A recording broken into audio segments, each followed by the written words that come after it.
Section 1. You will hear a telephone conversation between two people about a flat. You will see that there is an example that has been done for you. On this occasion only, the conversation relating to this will be played first.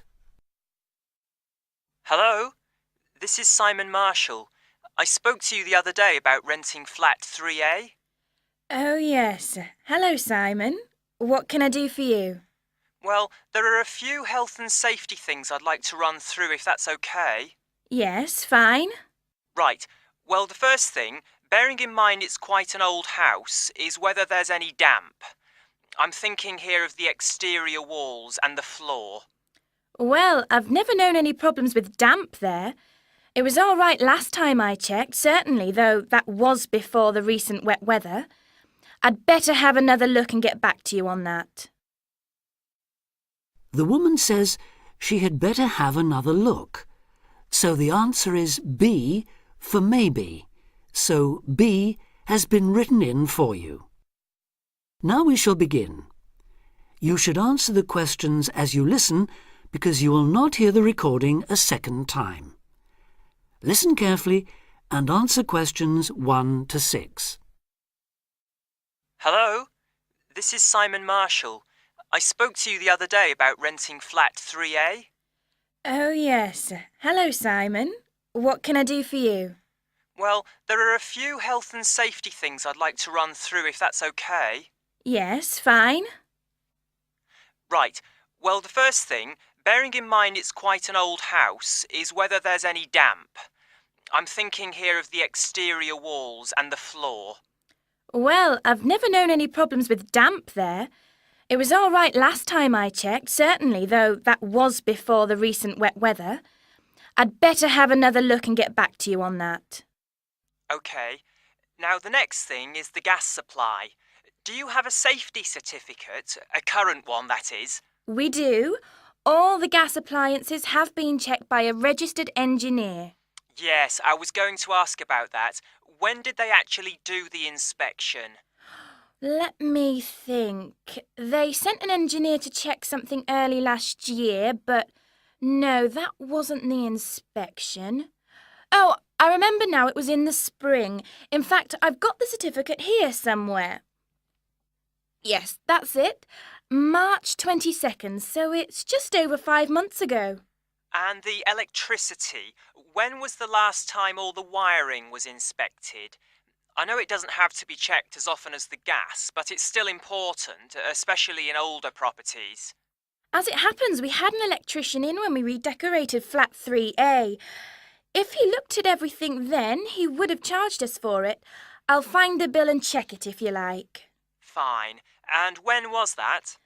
The decorators finished just before Easter, so that would be about 18 months ago. Just one more point on the electrics. Are there enough plug sockets in the flat? It depends what you mean by enough, really. Well, I've got quite a lot of electrical things. Computer, radio, lamps, kitchen appliances and so on. And I'm wondering whether I could plug them all in without having cables trailing all over the place. I think there's one per room. That's fairly normal in older properties. I'll take that as a no then. All right. Now, another safety point. Is there a smoke alarm? Yes, there's one in the kitchen. And is it in good working order? I'll have to try it out and let you know. Right. Now, you mentioned the previous tenants. Do they, or anyone else who's lived in the flat, still have keys to the door? We're very strict about that. Everyone has to hand back the keys when they leave or we don't return the deposit. And those in 3A have always done so.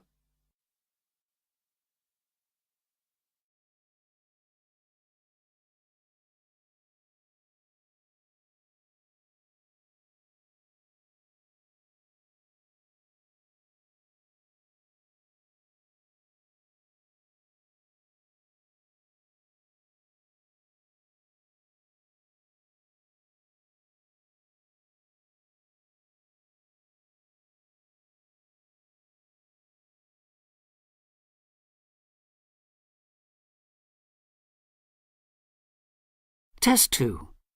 Listening. Section 1. Now listen and answer questions 7 to 10. OK, now there are a few other practical details. Firstly, you mentioned a room where people can leave things like suitcases and bags and things. Where exactly is that? Is it next to 3A, which I take it is on the 3rd floor? Well, the apartment's on the 3rd, yes, but the storeroom's a little way away, just past the 2nd door to the right.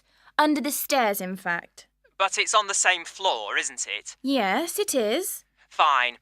Now, another thing I wanted to check is that there's hot water in the apartment. Oh, yes. It runs off the central heating. That was installed back in the 70s, I think, so there's a permanent supply. But is it really hot? Not just warm or lukewarm? I suppose it depends what you mean by hot. But it's at a constant 60 degrees. Oh, that sounds fine. Yes, it used to be set at 55, but last year the tenants asked us to increase it, so we did. Oh, I'm glad about that. OK, now can you tell me a bit about the yard and the garden? How big are they? Well, the yard at the side of the house is about 20 square metres. Oh, so there's room for my motorbike then?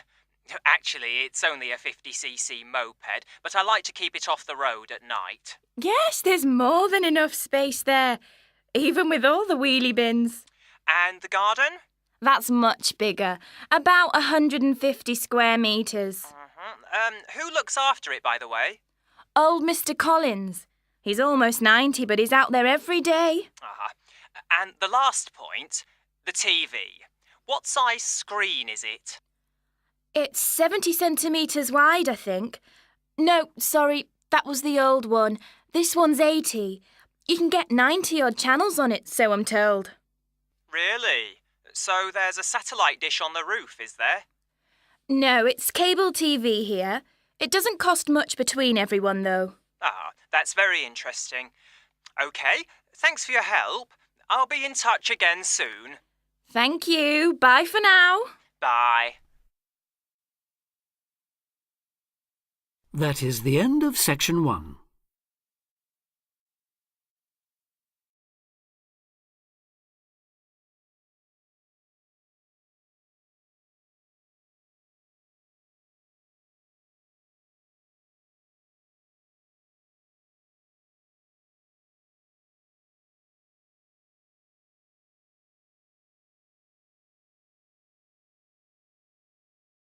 Now turn to Section 2.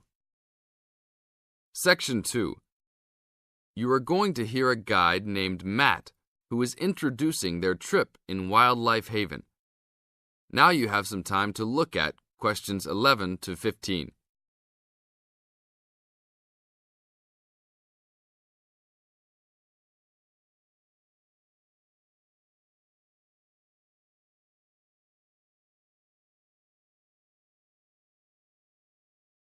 Now listen to the first part of the introduction carefully and answer questions 11 to 15. Well, good morning, everybody. My name's Matt, and I'm one of the 3 guides here at Wildlife Haven. Our job is to make sure that you all have a great time here with us and go home feeling happy and relaxed. As you can see, we're away from the city in a remote area between a national park and the sea. To encourage you to relax, there are no radios or TVs, and the only phones and newspapers are in the office. So, if peace and quiet is what you've come for, this is the place to be. From your cabin on the hill, you'll find you have the national park behind you, and you can look out from the sea from your front balcony. Your luggage will be unloaded from the bus and taken to your rooms in a few minutes. Once you have picked up your key at reception, please locate your room and check that all your luggage has arrived. The daily program here at Wildlife Haven is flexible and only as demanding as you want it to be. You should each have a brochure setting out the facilities and various walking tracks you can take. And on the bus, you are given a green sheet setting out a number of group tours in the coming week. If you want to join any tour, just write your name and room number on the relevant sheet along the wall here. Tomorrow, there is a Beachcombers and Rock Hoppers tour exploring marine life in the rock pools along the beach. Or, if you'd prefer to go inland, there's a guided forest walk that takes you off the walking tracks. If you want to catch some lunch, you could join the beach fishing expedition. And at night, you'll see there is a moonlight forest walk that leaves each night at 7 p.m. So there is plenty to choose from at Wildlife Haven, and of course, that includes just sitting on your balcony watching the waves roll in. But I would recommend my favorite tour, the Waterfall Walk. This departs at sundown each day and also provides the opportunity to have a moonlight swim.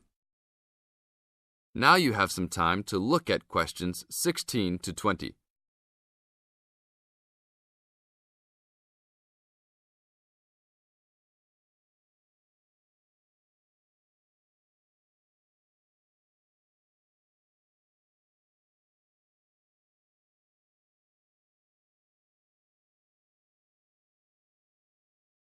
In the second part of the introduction, you are going to get some advice from Matt. Listen carefully and answer questions 16 to 20. You've chosen to visit us in January, which is one of our hotter months. And although you may be tempted to wear a minimum of clothing, you should always take precautions against injury, particularly in the national park. This includes sensible footwear. You'd be surprised how many of our guests ignore this advice and end up being sorry. And socks are a good idea too. And even though you might be under trees a lot of the time, it's a good idea to wear a hat in this hot climate. There's no need to be too concerned about walking in the national park, provided you use common sense. It's true that there are poisonous spiders in the park, but they are really more frightened of you than you are likely to be of them. I should also warn you against eating any wild berries. Some are edible, but you should avoid them all. We'll provide all the food you can eat. Well, that's about all for now. Dinner is from 6 to 8 p.m. in this building. This is the end of Section 2. You now have half a minute to check your answers.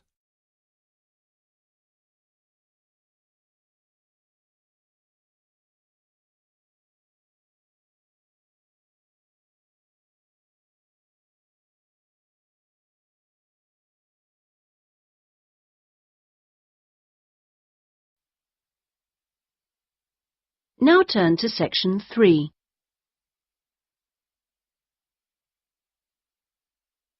Section 3. You will hear two friends discussing a course they have just done. First, you have some time to look at questions 21 to 27.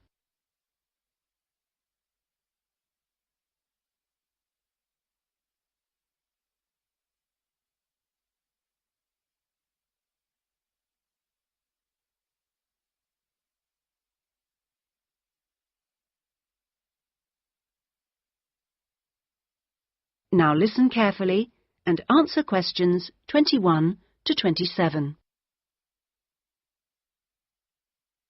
Oh, Ben, I just remembered I never filled in that form for Nick. Ah. Did you do it? The course feedback form. Yes. If you want, we can do it together. I've got mine here. Is that okay? Yeah. Okay. Let's have a look then. What do we have to do? Let's fill in the top first. Let's see. Course code. It's communication in business. Okay. Communication in business. I do know that, but what's the code? CB16 something. CB162, isn't it? That's it. Okay. And dates. When did we start? I remember my birthday's on May 4th, and it was the day after. It must have been May 5th. Gosh, doesn't seem that long ago, does it? No. And we finish at the end of this week on Friday, so that's July 15th. 16th. Oh. Monday was the 12th. Yeah. Right, that was the easy bit. Now, let's have a look. Please give your comments on the following aspects of the course. Okay, what's the first one? Oh, course organisation. What do you think? Clear. It was, wasn't it? Yeah, I think the organisation was clear. Okay, anything else for course organisation?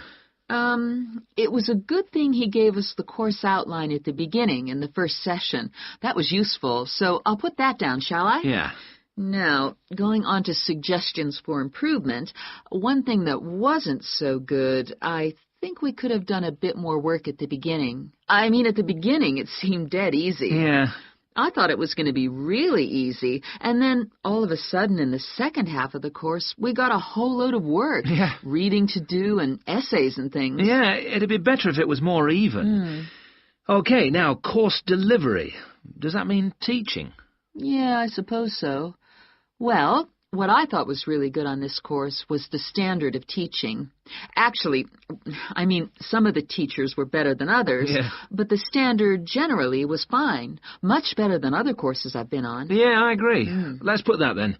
Okay. What about suggestions for improvement?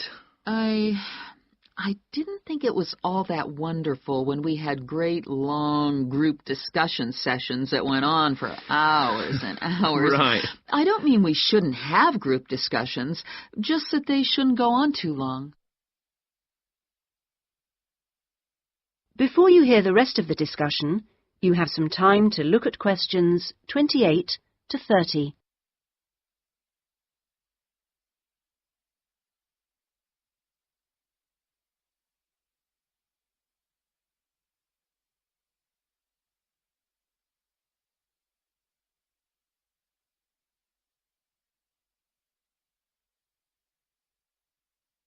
Now listen and answer questions 28 to 30. Now, on to materials and equipment. Oh, now, what was good about some sessions was the handouts. Yes, I thought all the handouts were good, actually, and some were great, with website addresses and everything. One problem, though, with materials was the key texts. Yes, there just weren't enough copies on reserve in the library. And if you can't get the key text before the session, how are you supposed to do the reading? Yeah. And not enough computers. You have to wait ages to get one. Okay, testing and evaluation. Well, I don't know. It's hard to say until we've got our written assignments back. Oh, don't talk about it. I only got mine in yesterday. It was a real struggle. Oh, I hate to think what mark I'll get. Yeah, but at least we've done the oral presentation. I thought that was good, the way I got my feedback really quickly. Yes, it was. And I liked the way we knew what would be evaluated on. We knew the criteria, so we knew we had to think about clarity, organization, and so on. Yeah, but I'm not so sure about the written work. One thing, I think, is that there's just too much. It's really stressful. Oh, yes, I'd agree. And I don't see why they can't let us know the criteria they use for marking. The written assignments, but he told us. No, for the final exams. Oh. What are they looking for? What are the criteria? What makes a pass or a fail? Yeah, I never thought of that. It'd be really useful. Okay, any other comments? I thought student support was excellent. Yeah, me too. Okay, excellent. Other comments? No, I can't think of anything else. Nor me. Okay, so that's done. Thanks, Ben. No, thank you. That is the end of section 3. You now have half a minute to check your answers.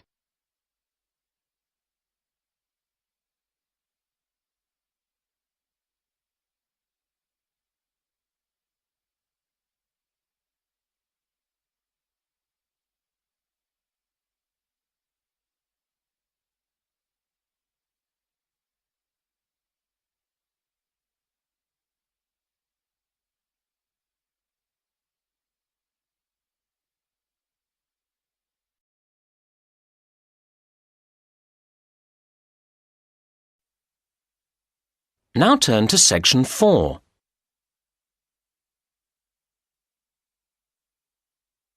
Section 4. You will hear a talk about waste and waste treatment. First, you have some time to look at questions 31 to 34.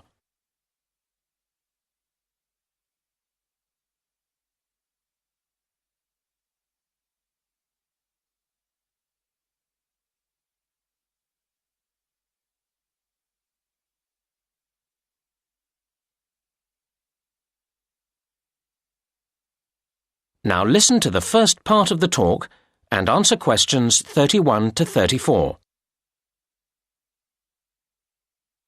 Good afternoon, everybody. Today I'll be talking about the issue of waste, which has become an immense problem in today's society. We face huge challenges in terms of reducing its creation in the first place, and then in dealing with it when it has been created. Now, the model of nature would be our ideal, a completely cyclical system in which no excess waste is generated that can't be processed by itself. However, we humans have proved, despite our apparent intelligence and ingenuity, quite incapable of achieving this. Where did it all go wrong? We have evidence that in ancient Greece and Rome, governments operated municipal waste collection, and a huge Stone Age mound was identified some years ago in Norway as waste disposal. So we can see that people have been generating waste for a very long time indeed. However, during the Dark Ages, sophisticated municipal waste processing disappeared. The medieval answer to waste was to throw it out of the window. But this waste, apart from broken pottery and a few metal objects, was largely organic.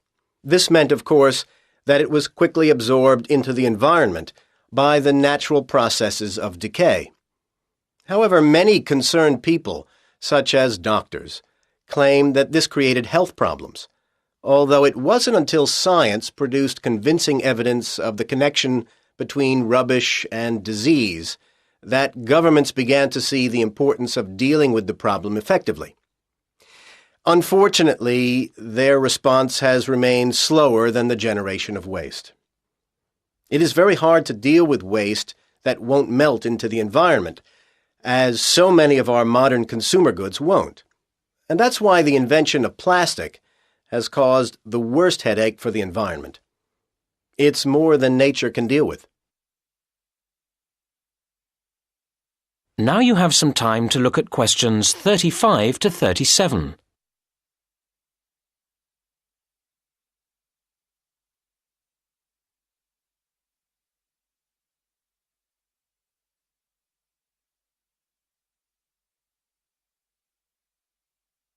Now listen to the next part of the talk and answer questions 35 to 37.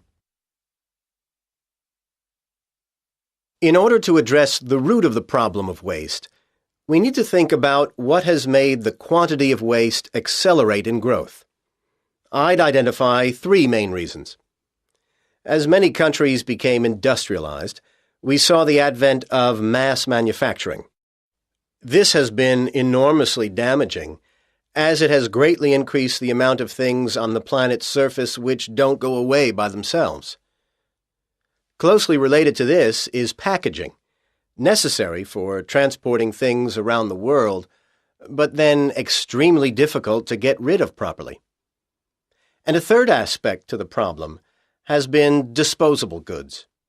We have become accustomed to so many things being to use and then discard that we find it hard to imagine life without them. And yet we spare little thought for where they go when we do discard them. Now you have some time to look at questions 38 to 40.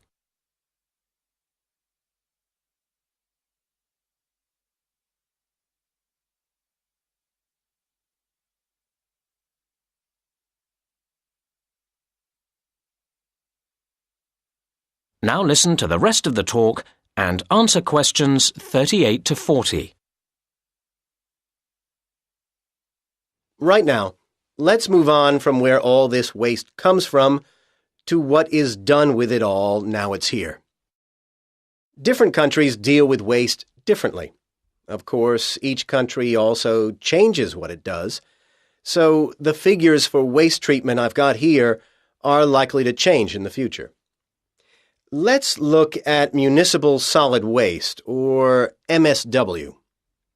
MSW is important to consider because it's effectively a measurement of consumerism, how much waste people produce that goes beyond the absolute basic requirements in life to eat and drink. One of the main ways of dealing with MSW is incineration, burning it. This is adopted variously around the world. The UK burns relatively little waste, as does the US, while Denmark burns about half of all waste, and Japan uses this method for as much as 3/4. These are broad brushstrokes, of course, because an important issue is how efficient and clean the burning process is.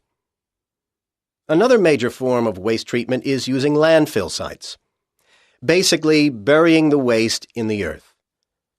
Currently, this method is the dominant process used in the UK at over 80%, and is also heavily used in Germany and in the US, while densely populated and mountainous countries such as Switzerland and Japan dispose of relatively little this way. A third and much better way of dealing with waste is to recycle it, turning it back into more things we need. It must be said that much depends here on whether further waste is generated by the recycling processes themselves. The UK and Japan have rather poor records in recycling, while Switzerland tops the table in this respect, and reasonably impressive levels are achieved by Denmark and Germany. I really hope that if we all gathered here again 10 years from now, these figures would be much higher. Time and a lot of effort will tell. That is the end of Section 4. You now have half a minute to check your answers.